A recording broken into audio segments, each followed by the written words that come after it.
And hello, welcome back to Polar Night. It's gonna be hella chilly, it's gonna be hella hot. Wait, what?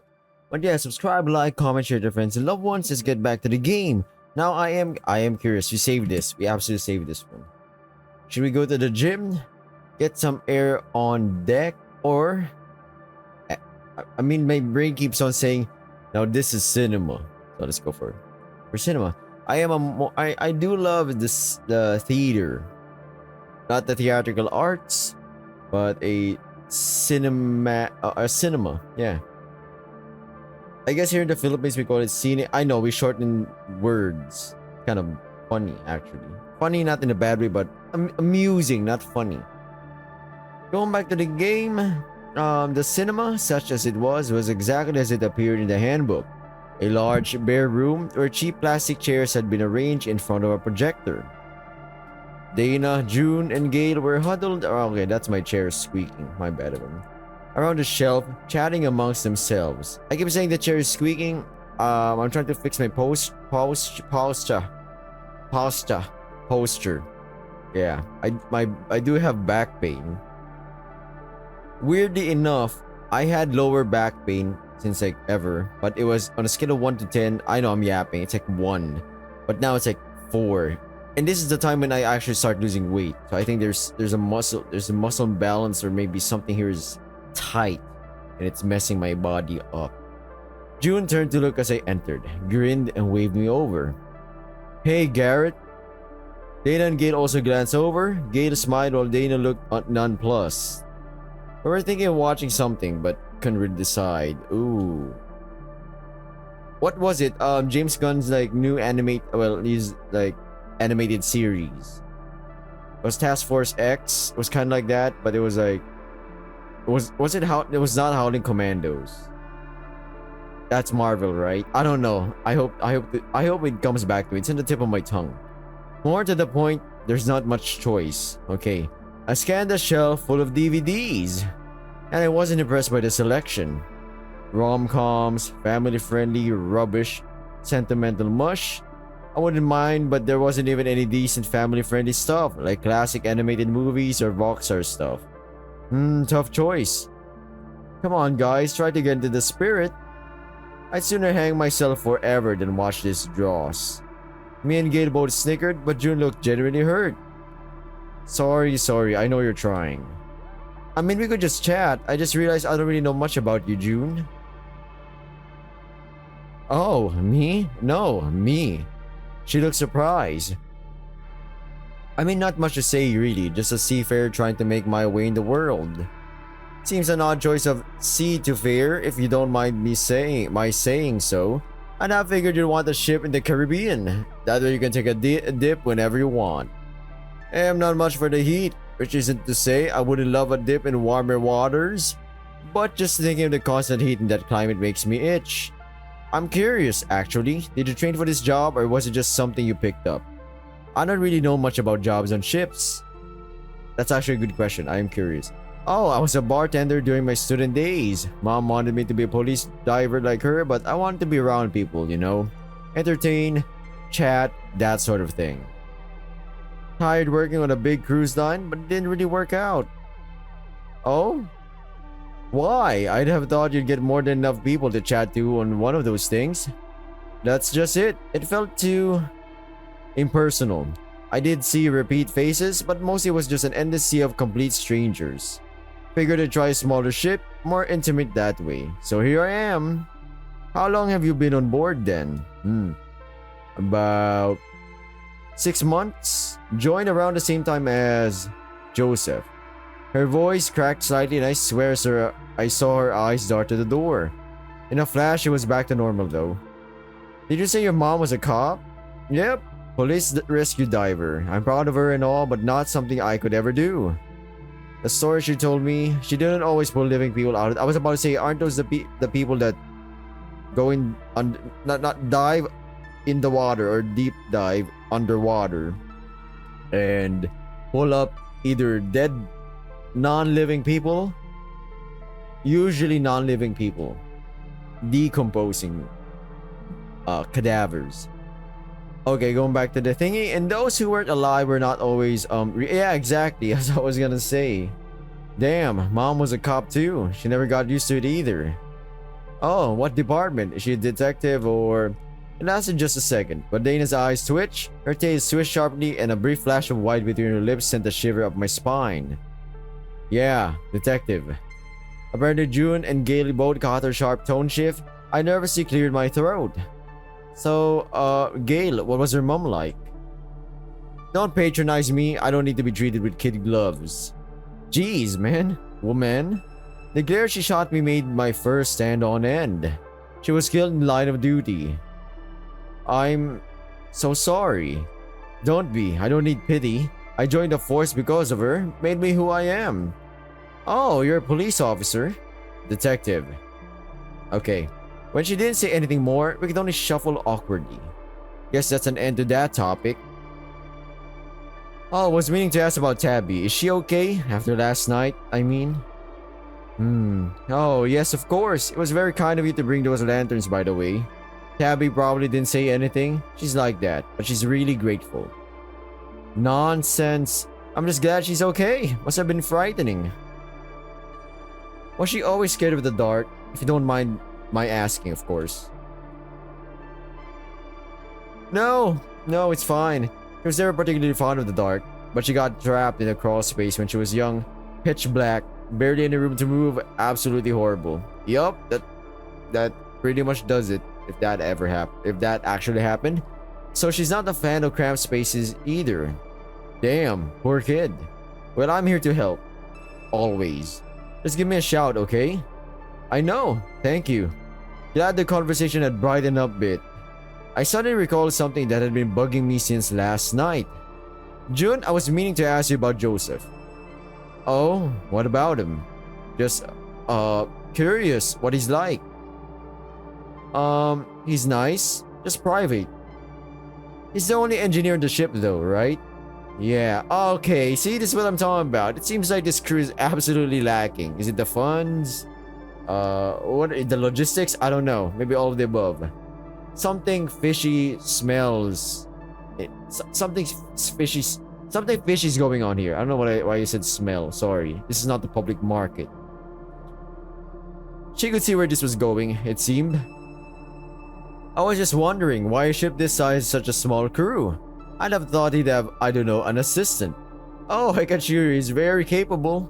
That isn't what I mean, just that he must be pretty overworked. Is this about the lights last night? Sort of, mostly the lack of emergency lights. I don't understand, what do you mean? I don't know much about ships or anything, but isn't like a law or regulation that ships need emergency lights in case the main power goes down or something? Well, I think the captain would know more than me. Pretty sure it's a legal requirement, not my area of expertise, of course. Oh? Well, like I said, best to ask the captain. I can ask him for you if you like. This was a decidedly different June from her usual upbeat self. The forced cheerfulness was so obvious, it almost made me embarrassed on her behalf. Alright, that would be good, just for peace of mind, you understand? Completely. I hope she didn't play poker. With tales like this, she'd be broke in no time. Guess that leaves you. Dana watching me with an intense look, it took a second for me to grasp her meaning, by which point I noticed Gail and June were now also watching me expectantly. Me? I don't know what to say really. I'm not really that interesting. What about your brother? You said he was a mechanic, right? Did you ever hear from him during the voyage? Instantly, it felt like a fist was gripping my stomach. Gail, who twigged my feelings about Connor last night, looked up very uncomfortable, almost as much as me. No, not really. Didn't you talk to your own brother at all? Dana! That's a bit rude. God damn, Gail was a master at the sharp motherly rebuke. Tabby must give a lot of practice. I quailed under intense gaze. We're gonna do a lot of saving. I am curious about the sleepyheads. Be honest. We weren't on speaking terms. To be honest, I haven't spoken to him for almost 5 years now. I'm only really here because Mom isn't well enough to go instead. I cringed as both Gale and June gave sympathetic looks. Dana had a curious expression, her green eyes almost staring through me. Then she suddenly gave a warm, kindly smile, an expression that looked almost out of place on her. You're a sussy. She was actually quite a pretty lass. Lass, I thought. When she's at least a good few years older than me, regardless, I preferred her like this compared to looking like she was chewing wraps or about to deck someone. So he's a mechanic, you're an electrician. Guess the boys in your family like to work with your hands, huh? Gail, bless her heart, was someone where I genuinely couldn't tell if she was flirting, teasing, or just oblivious. If she'd been Rufus, I'd have comfortably said the latter, but with her, it was hard to know. What can I say? There's something to working on things that follow rules. Easier to understand than people. People aren't that hard to understand. I agree to disagree. Huh. I gave a hard-hearted chuckle, but my chest still felt tight. Mom needed help around the house because she's not able to move easily. Being a Sparky means I can pull in decent cash and still live with her. Oh, Garret. I'm so sorry. Don't mind me asking. Wait, what? She closed her eyes with a solemn look and reached out to touch my arm. Must be so hard for you. I get to be around her, she gets to be around me. At least putting up with me helps distract from everything else she puts up with. Even Dana got the chuckle out of that. For some reason, that cheered me up more than I thought it would. Suddenly, the tightness in my chest was joined by a familiar jolt of nerves. I felt the need to just be alone for a moment. Listen, can you excuse me? I think I need to take a smoke break. Oh, Garret, you should stop that while you're young. While I'm young, you must be about my age, Grandma. Never ask a lady her age. Nothing about the lady saying her age. You first. 25. 25. Jinx. We shared a chuckle. Dana raised an eyebrow and smirked a little while June looked pleased. Remember, we saw Elmore at the commissary. He told me last night, don't worry about me. I've got half of Svalbard supply in my cabin. She beamed back to her usual self. With a final wave, I turned and left. Alright. Oh, we can actually try the gym. Okay, this gym ain't that bad. I mean, I've seen this is a home gym. The gym was located near the cabins, also conveniently near the sauna and the laundry. Even before I opened the door, I could hear the clang of metal on metal. As I stepped inside, the first thing that struck me was how cramped it was. It was a bench press, some free weights, a bike machine, and an elliptical trainer. The air was slightly thick with the scent of the other two occupants, not unpleasant, but it did make me pause for a moment. Alright, so I'm gonna have to like zoom it in again. Do take note, every time I zoom in on a character and I read out loud, that's them speaking. That's their word or whatever. Ah, here's the twink himself. Good boy, come to ascend to the heady heights of beefcake. Rufus was standing before a barbell on the floor, apparently in preparation to lift. Arran was sitting on the bench doing bicep curls. And they were both in their underwear. Easy, Garret. My hand tugged at my fringe once again and I pulled my sleeve down on my right wrist, making sure the scars there were covered. Remembering how they had seen my skinny wreck of a body made me blush fiercely under my fur, and for a moment I hesitated, debating whether to leave and try somewhere else. Get your skinny ass in here. Come on in, Garret, I promise you won't bite. The part of me that was recalling all those eyes on my body made me want to bolt.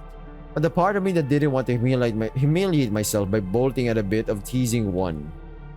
Barely. I stepped inside, standing awkward. Also, if I try to zoom out a little bit, that means it's Garret talking or his inner thoughts. I stepped inside, standing awkwardly by the door as Rufus squatted, grabbing the barbell and slowly standing upright. He grunted, his face serious and concentrating as he performed deadlifts. I didn't know much about exercise as my bony frame could attest, but I assumed his smooth, fluid movements were perfect form. Arran had for his part continued his bicep curls, grunting and counting under his breath until he reached 10 before placing the weight on the padded floor. Before you ask, we didn't bring gym clothes, so this is the next best thing. Not like there's loads of people here to see us anyway. 10. That was Rufus. With a grunt, Rufus lowered the barbell back to the floor. Phew, nothing like working up a sweat in the morning. How about you, Garret? Wanna give it a try? I didn't hear him at first, on account of my skin being on fire and my heart racing. I could feel my tail already swaying and it took all my might to make it stop. Or at least not wag like crazy. He strode over to me, taking me by the shoulders and hustling me over to the barbell before I could protest. Sorry. Might want to take those off. He indicated my clothes with a gesture. Imagine you'll be sweating up a storm in no time. Maybe I was shaking a little. Remember, everyone's skinny or obese or fat. It don't matter in the gym. The moment you step in there, no one's gonna freaking... If they're actual people who are in the road to fitness, they're not gonna judge you for your looks because they now know that you're in here to work on it. So why shame someone doing actual work? Maybe I was shaking a little. The moment he raised a possibility of stripping off, the vague, embarrassed warmth in my skin turned to cold dread, and I pulled away from him. You okay? I was just kidding. You don't need to do nothing you don't want. Arran also looked a little concerned, cocking his head as he sensed my distress. No, it's fine. I'm sorry. I just don't like... my mind seized up as I tried to say being naked. Easy. I'm really sorry for pushing you. It took a respectful step away. While part of me was grateful, a certain wistfulness remained as his hand stopped touching me. It reminded me of someone, at least in built-in species, who I'd seen at school as a teen. An older lad, keen footballer. He transferred in early in 6th year. I'd already discovered my bisexuality then and knew very well I could not ever allow it to be discovered. Interesting. So he's bisexual.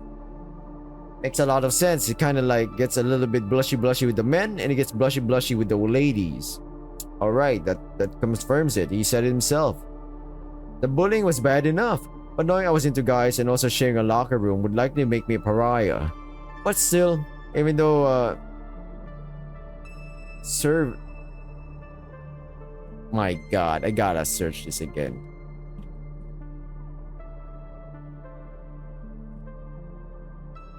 I'm pretty sure it's like something weird. It's Servine, okay. But still, even though Servines weren't personal to my taste, it had been the first time I'd seen a guy in real life who'd made my heart race like that. Now it's just called physical contact. I'll be honest. I've been like that. I thought, oh, this must be my crush. Oh no, it was just because my body was starved for some kind of connection, physical touch. But that's just it. After that, a month or two, maybe I think almost 2.5, I was like, I gotta lock in, man. I gotta lock in. Stop with this shit. Let me reconfirm. Okay. It was just a thing. That's why I say you gotta think long, hard. Confirm what you are feeling. And is it actually something about to grow to something else? Or it would be more so just different reasons. You were just starved for some affection. Which was pretty much me. Nobody knows, and except for you sleepyheads or people who are watching. Yep. Going back to the game? No, it's okay, please. I just, Arran stood and walked over, but still kept a respectful space between us. Is this about me teasing you last night? Because if so, I'm sorry. I didn't mean to make you uncomfortable. No, really, I'm okay. It's not you. Also, for those who are here, might be asking, my voice kind of sounds iffy. Well, it's been a bit strained. I just did the thingy the day, and it was a presentation. It was an hour-long presentation with my team and Q&A. Yeah. Going back to the game, his eyes flicked down for a moment, and I realized I was tugging hard on my sleeve, ensuring my scarred wrist was covered. I quickly stopped, burning harder with humiliation. Anyhow, was meaning to ask you guys about yourselves. Didn't get the chance to get to know you last night. What with the drama? Guess there's already some friction, huh? What was that all about anyway? He gave a wave of his hand, looking pissed. Like I said last night, my sister was a navigator. You can imagine how she got treated when Arran vanished. Yeah. I think I remember. Not as much shit as Captain McGregor got, though. That doesn't mean... He caught himself, quickly huffing and folding his arms. I spent 2 years watching them autopsy her life while her body's out there somewhere. If anything good can come from this, I want it to be an end to all the rumors and conspiracies. I got hate mail, you know that? I mean, some people love to point fingers. The things that they absolutely think are not their instincts, their intuition, their experiences. Everybody, by the end of it, just says, nah, I think I'm right. The more convoluted the conspiracy is, the more mental gymnastics you could push in to actually fit the puzzle pieces. Even though when you take a step back, you're gonna be like, wait, that kind of makes no sense. Or it's highly improbable, right? Going back to the thing, hate mail. Dana got it too, and yeah, probably worse than me, but that doesn't make it easier to deal with. Wait, why hate mail? Were you paying any attention to the inquiry? What could I say? I hadn't really. Mom had, but then she'd not exactly paid much attention to the specifics. Just whatever kernels of hope she could cling to. Christ! So there were rumors that Carrie was seeing someone on board, that she got distracted. And people sent you hate mail? Well, who the fuck else are they gonna send it to? Carrie's dead, so she can hardly read it, can she? God damn! He caught himself again, this time a few taps upon the matted floor. Escaped before he brought himself under control. I just want to get some closure. I don't know if I'll be able to cope with both Dana and Stefan on board. He made a dismissive gesture with a hand. I mean, Stefan is nice and all, but God, I hate that attitude. What's this about Stefan now? He has some ideas about things. Rufus gave me a blank look. Weird ideas. Weird as in likes pineapple on pizza. Weird as in Atlantis is real. I mean, I wouldn't put either past him, really. Either way, I mean, I like him well enough. He seems like a decent sort, but his conviction is annoying. What? Why? Believing in something is good, right? Okay, conviction is the wrong word. Delusion is more like it. It might be right. It might be wrong. Who knows? I overheard Gay last night. I can understand holding on to hope while acknowledging it's a long shot. But there's a difference between that and just flat out denial. I can't say for sure I didn't know him before all this, but it's pretty clear to me it's a maladaptive coping mechanism. Oh, he is a nurse. Wait, no. I actually forgot what he does. Rufus' eyes glazed a bit when he heard the long words. He means a coping mechanism that can make things worse. Right. He smiled in understanding. I wouldn't say the lights are on but no one's home, but I guess that's a way of putting it. Look, can we drop it? Oh, sure. So how about you, Garret? Or maybe I could just zoom in when you can see the name. I think I could just do that, yeah. Just an electrician? Nothing much to say.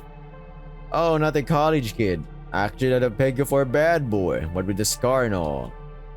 My stomach clenched and Aaron's ears dropped with loud thumps against his shoulders in shock. His eyes darted from me to Rufus and back again, because Aaron kinda knows like, oh, whoa.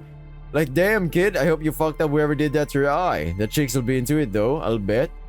Oh, Aaron's like, whoa, buddy, whoa. Let's not, he doesn't know. I don't know if he even noticed my now wide open jaw. Aaron, for his part, seems to absorb all of the horror I'd usually feel into himself, shrinking back as though expecting me to explode. Rufus put his hands on his hips and gave me a big, goofy grin. Aaron, the poor guy, looked like he was about to bolt when something in me just snapped. I snorted, covering my mouth to try and intercept the laugh before the surrendering and allowing it all out. What's so funny? Garret, you okay?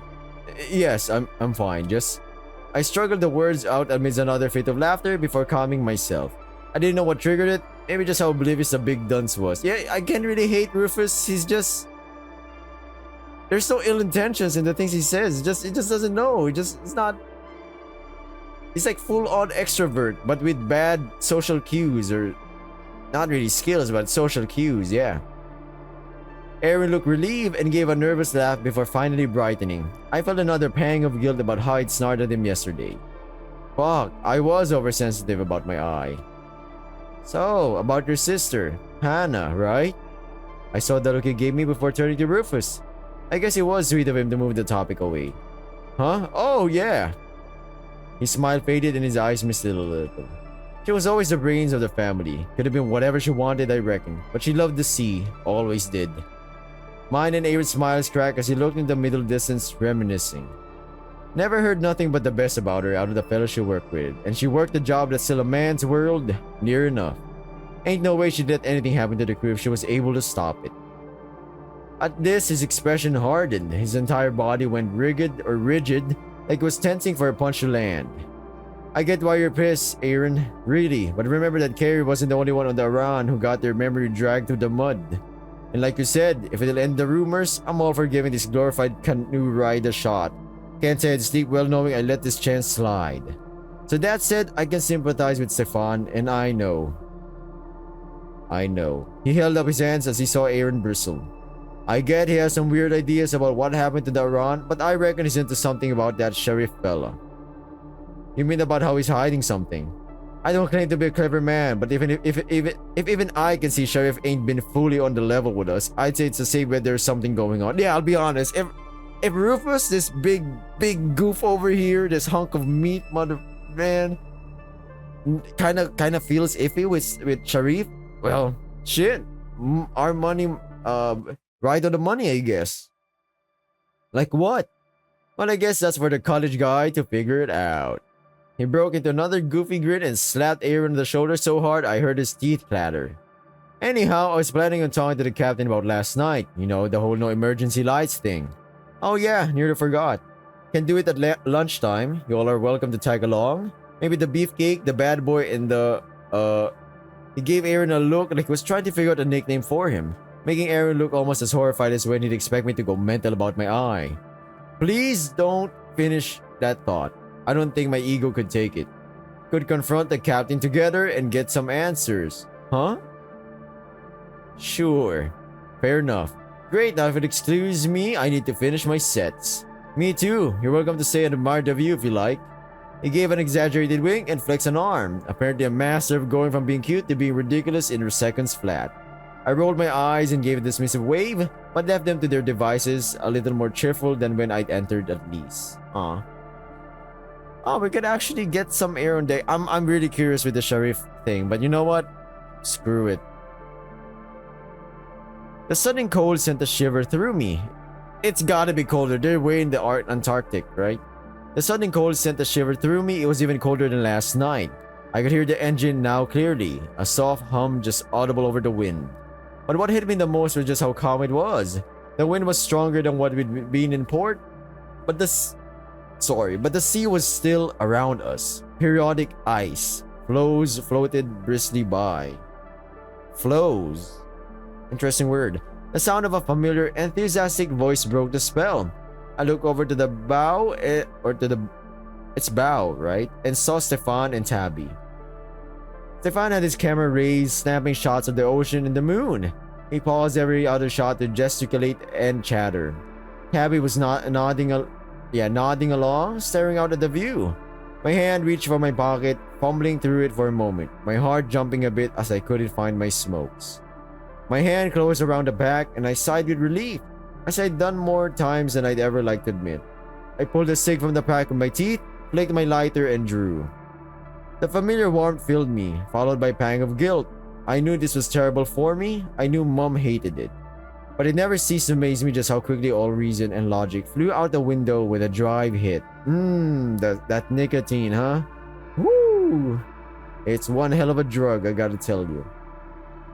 Hey, Garret. It's not really a drug, but I'm just saying, you know, it's like that rush calms you down.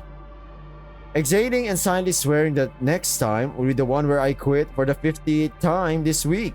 I sauntered toward them, boots crunching, the light dusting of snow and ice. Stefan was just telling me how to line up the perfect shot. Oh? He hasn't tried telling you about distant origins yet? I gave the possum a smirk and he made the dismissive motion with his hand. What are you even taking pictures of? It's dark and we're in the middle of the ocean. Don't you see it? The way the sea is so still.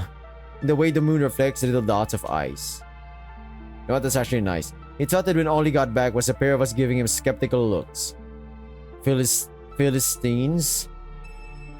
Stefan, not Stefan, he's not an electric fan. Stefan snapped a few more pictures before lowering his camera. He peered at the screen on the rear, examining his photos. First lighters, now photography. I give Stefan a nudge as I sidled up to him. What's wrong with having interests? Lighters? Yeah, he knows about as much about my lighter as I do. What's there to know? A lighter's a lighter, right? I pulled my lighter out of my pocket to show her. Belonged to my grandpa, not a common lighter these days. This guy, I nodded at him, drawing a cheeky fucking grin, mate. No, with all smirk. Knew it immediately. Kind of scary when you think about it. Hey! I smirked at his wounded look. He responded by rolling his eyes and going back to examining the photos on his camera. This one's good. This one? Nah. He browsed the images on his camera, discarding the ones that didn't meet his approval. Alex wanted me to continue my photography. I'll bet he'll be sick of seeing sights like this by now, though. My eyes darted Tabby. I knew very well now how she felt about this business. But to my surprise, Stefan seemed to realize what he'd said and gave an apologetic look. Sorry, Tabby. I know you aren't convinced. Tabby gave a dismissive wave. It's fine, you don't have to justify yourself. Wow, she really was in a better mood today. I am like, who is this? Is she on drugs? YouTube, I'm not saying this game has drugs. Calm down. I'm just saying, speculating. Alex must mean the world to you. The cook? Though looking brighter, he still had a wistful look. Yeah, he does. Since I was 8, he basically took care of me. You mentioned that yesterday. He must be quite a bit older than you if he was your guardian. He's 4 years older than me. When our parents died, we went into foster care. He sighed, switching his camera off and turning to lean his back against the railing. Our foster parents were great, don't get me wrong, but Alex wanted to get as far away from Vancouver, where we grew up, as he could as quickly as he could. So as soon as he turned 18, he applied to become my legal guardian. Damn, he's pretty much your parent as well. Then he got the job as a chef in Ottawa, and we moved. He basically raised me alone from the age of 14 onwards until, well... He looked away, hugging himself, his tail curled this way and that. I'm so sorry, Stefan. He sounded like a wonderful person. He paused a moment, clearly struggling. I had to move back to Vancouver to stay with my foster parents when the Arran went missing. He was sending me a stipend... He was sending me a stipend from his salary, and without it, well, I couldn't afford to live alone. No, it's not stipend. It's stipend, right? It's like, it's like in the Philippines, it's ayuda. It's like a charitable thing given by the government. Stipend pronunciation. Yeah, okay, never mind. I'm cooking. He was sending me a stipend from his salary. Without it, well, I couldn't afford to live alone. He gazed into the middle distance, trailing off, maybe reminiscing. Damn, no wonder he was so attached to Alex. But enough about me. In a flash, his grin was back, taking us both by surprise. Enough sad stuff. What about you, Tabby? Me? She seemed taken completely off guard by his sudden question. Gail said you were studying mechanics, right? She settled, biting her lower lip in thought. Yeah, Clark Uni. I work in a garage part-time too. I admit, damn, she's a mechanic? You know what? Sometimes, no, we will always judge a book by its cover. But as I said, don't go full... I think it's more like don't go 100% in judging someone with first impressions. Unfortunately, first impressions create a symbolic... a symbolic... Not relationship, but an idea. I forgot. Idealism? No. I forgot what it's called. I forgot. Comment down below. Yeah, there we go. Symbolic interactionism. Oh my god, everyone. Welcome back. I remember that senior high, baby. At 100%. It's how we interact with things. We give meaning. We attach meanings to people, shapes. Imagine these people as symbols. So first impressions, the moment we are judgmental creatures pretty much, because if you think about it, we identify things.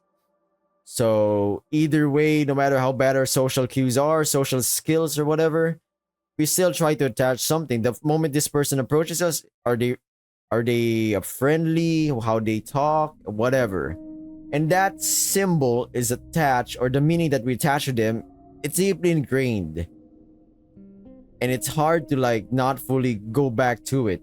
Oh, this person showed me that they're lazy at the first part, but now when I really look at them, take a step back, look at them, No, they're not. They're the opposite of what they showed me the first time, right? Enough of the yapping and more of the smooching. Let's go back. I admit, I was surprised. Tabby didn't strike me as a gearhead.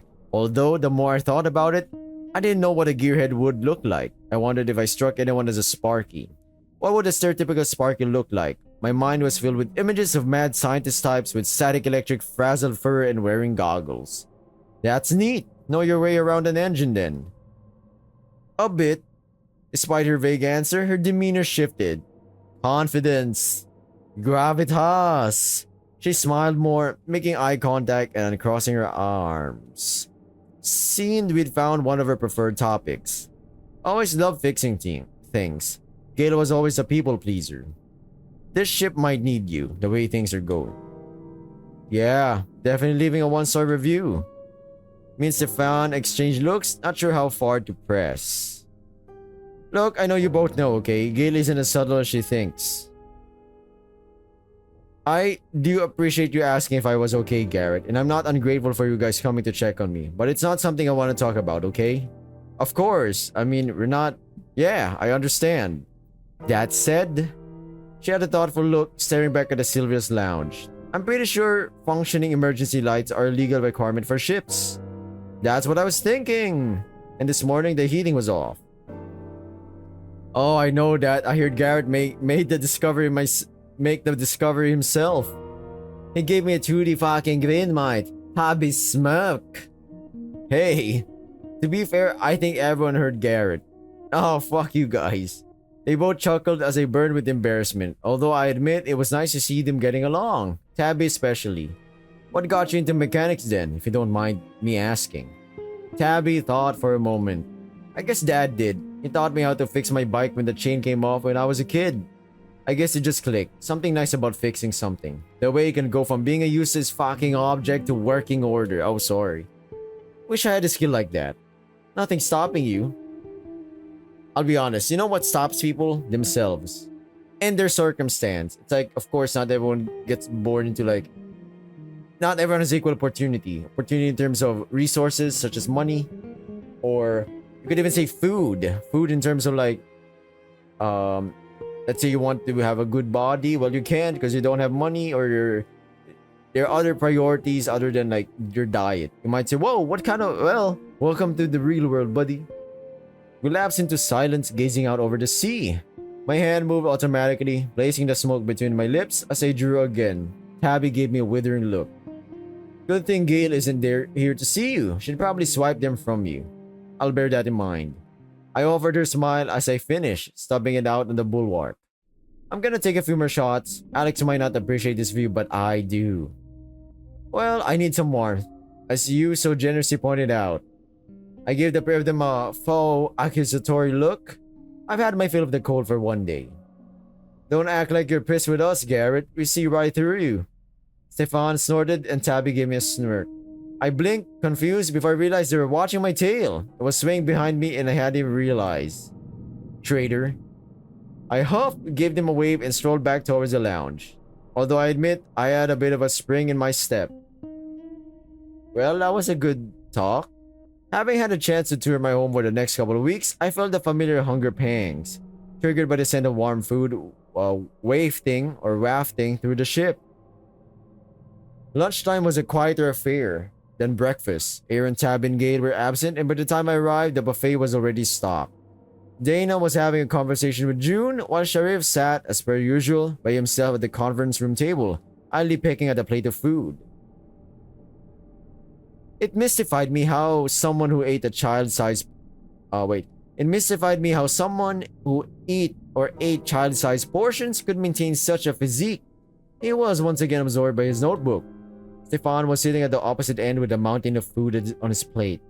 He was fiddling with his camera in between, taking forkfuls of food and stuffing it unceremoniously into his gob. He kept throwing furtive glances at Sharif. He must have had the metabolism of a combustion engine. It was generally both awe-inspiring and terrifying in equal measure. Rufus was standing by the door to the deck, a cup in one hand as he stared out into the calm polar night, looking lost in thought. Garret, there you are. She beckoned me over as Dana shuffled off to the buffet to inspect the offerings. Been enjoying herself? I noted her tone had a touch of concern. Maybe she was still worried about me and my reluctant presence on board. Oh, yeah, definitely. Thanks. Glad to hear it. She still gave me a searching look, but thankfully didn't press me further. Well, enjoy. I'll be on the bridge for a while in case anyone needs me. Fair enough. She smiled, turned, and sauntered off just as the door opened and Tabby and Gale entered. Smells good. Not as greasy as this morning. Would Her Highness prefer a protein shake? I twitched, hoping to avoid another argument, but Gale just laughed and nudged her.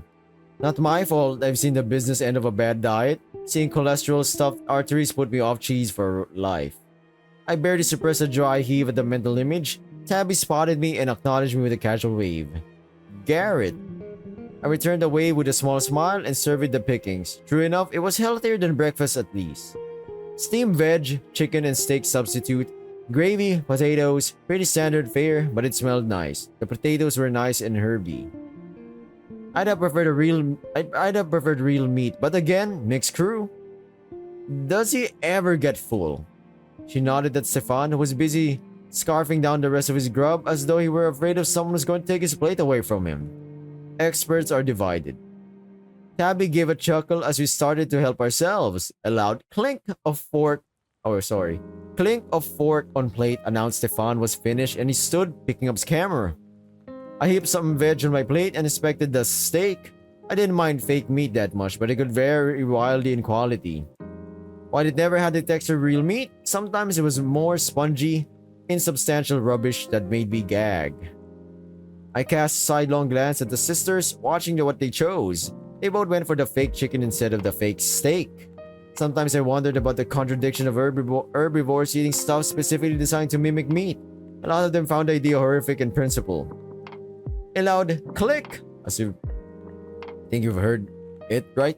From the corner of the room told me Stefan was snapping more pictures. Instinctively, I burned and resisted the urge to return. Sup? You look down. I mean, more down than usual. Hey! She snickered and nudged me. Seriously, what's up? I don't like getting my picture taken. She glanced over behind us towards Stefan, made a face at him, then nudged me. Not to worry, from the looks of it, he probably just got the back of Sharif's head from where he's standing. I couldn't help a chuckle and smile. Tabby really was pretty different when she wasn't stewing in resentment. Browsing the food, I started reaching for the fake steak. Give me that. We all jumped and looked over to the corner of the room where Sharif was accosting Stefan. Get off! Dropping our things at the buffet table, we all rushed to the conference room. I want to see that picture. What the hell is wrong with you? Yeah, it's just a picture, bro. Calm down. My god. Why? You don't want your picture taken? I get it. Not all of us are photogenic or photogenic. Some of us are either... I know what I've noticed myself. Every time I look at myself, I'm like, man, I'm ugly. I feel like I'm not really up to standard, you know. And it's something... And then when I think about it again, like, no, I think I'm okay. It's like... Maybe it's us, as they say, the real enemy. The biggest enemy that we can never forgive is ourselves. Alright, enough of the fucking poetry. Sharif, what's wrong? The stallion ignored everyone, looming over the possum looking beside himself. Do you think I'm a fool? What are you talking about? I was taking a picture of the room. Who do you think you're fooling? You've been staring at me for the past half hour, and you were asking about it at breakfast. Sharif, calm down. It's just a picture. I will not. If you're telling the truth, then show me the picture. No. His voice was quavering and he was shrunk in on himself. Tail coiled around his legs in fright. I felt a bubble of anger welling up. The scent of Stefan's terror wafted over me, reminding me of last night. But what also made it stand out was intensity. Stefan was absolutely petrified. Sharif, that's enough. He ignored me. Gil and Tab exchanged worried looks. Sharif looked like he was about to deck Stefan. Show it to me. His voice was a low growl and he stood mere inches away. No. Oh, my boy. Oh, yeah. Listen, he grew up tough. He grew up tough. Him and his bro. Against the world. This time, Stefan was more forceful, his terrified expression shifting to a more defiant one. even if his eyes glistened. Back off. His newfound backbone couldn't hide the fear in his voice, and Sharif apparently heard it too. He reached for the camera. You heard him, Sharif. Back off. Oh yeah, beef man over here. Back off, horsey boy. We get it. You're the big man in the ship. Gotta remember though, the ship kinda iffy. Kinda iffy. You're really sussy as well. The deep booming voice made everyone turn their heads, even Sharif. Rufus had stepped up behind him, tall and straight and squaring off. Sharif turned to face him and his fear flickered. Though taller than him, excluding the antlers, Rufus was built like a brick shithouse. As they say,